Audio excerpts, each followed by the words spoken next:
Bonjour les enfants, bonjour Pablo, bonjour Sam, bonjour Julie. Tout le monde va bien? L'histoire d'aujourd'hui s'appelle l'ombre de l'ours.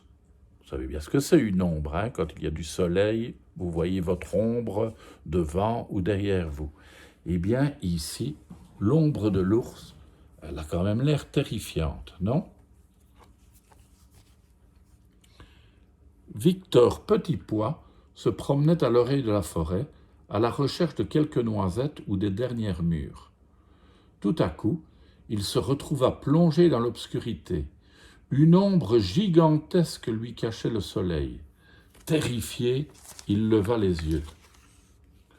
Un ours énorme, le seigneur Martin en personne, le regardait très gentiment. Voyons, lui dit-il, n'aie pas peur, ce n'est que mon ombre. Tu voudrais bien, toi aussi, avoir une ombre qui fait peur à tout le monde? Eh bien, je te la prête, si tu veux, pendant que je fais ma sieste. Avant que Victor n'ait eu le temps de lui répondre, l'ours s'en alla dans sa caverne en lui criant « Mais surtout qu'elle soit là à mon retour, je compte sur toi !» Et Victor se retrouva tout seul, avec cette ombre immense s'étendant devant lui. Tout content, il se mit à gambader, à sauter, pour faire bouger sa nouvelle ombre dans tous les sens.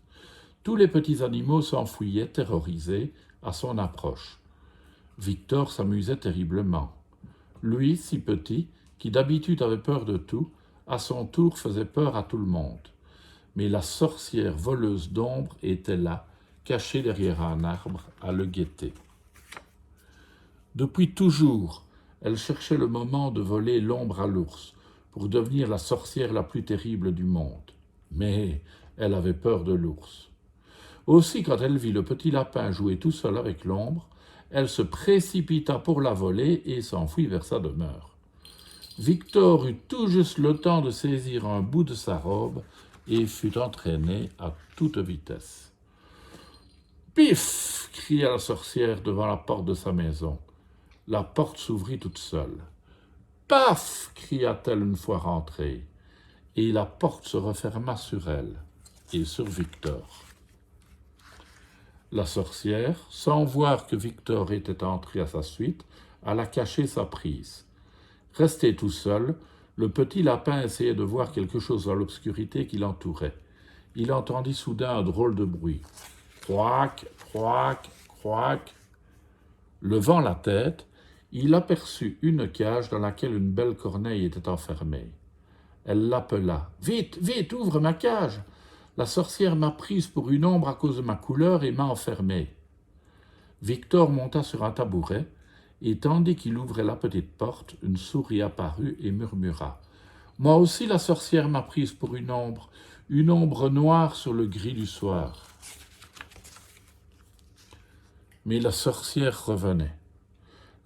La corneille surgit de la cage ouverte, saisit le petit lapin et la souris, et les emporta vers le haut de la maison. Passant par la cheminée, elle les déposa sur le toit et s'envola vers son nid en chantant de bonheur pour sa liberté retrouvée. Mais la sorcière, furieuse, grimpait déjà l'escalier pour les rattraper.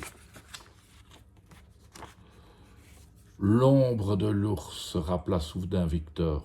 Sans hésiter, il sauta du toit sur un petit appentis et fit s'ouvrir la porte en criant comme la sorcière. Pif! Tandis que celle-ci essayait de passer par la cheminée pour aller sur le toit, Victor se faufila dans la cave pour retrouver l'ombre de l'ours. Tenant l'ombre roulée sous son bras comme un tapis, Victor bondit au dehors, mais il n'eut pas le temps de crier « Paf !» pour refermer la porte, car la sorcière était sur ses talons. La petite souris n'avait pas perdu son temps. Montée sur un arbre devant la maison, elle avait grignoté de toutes ses petites dents une vieille branche qui tomba juste lorsque la sorcière sortait de la maison. Elle se prit les pieds dedans, et le temps de s'en démêler avec sa longue robe, elle ne put jamais les rattraper. Lorsque le seigneur Martin, revenant de sa sieste, sortit de la caverne, Victor et la souris déroulaient justement l'ombre devant lui. « Oh, bâilla-t-il, comme j'ai bien dormi. Et toi, petit Victor, tu t'es bien amusé? Tu peux reprendre mon ombre quand tu veux, tu sais. Non, merci, vraiment, monsieur l'ours, répondit Victor. C'est très gentil. Et prenant la petite souris par la main, il alla gaiement retrouver ses amis dans la forêt. Ouf, quelle aventure pour un petit lapin, non? À demain les enfants.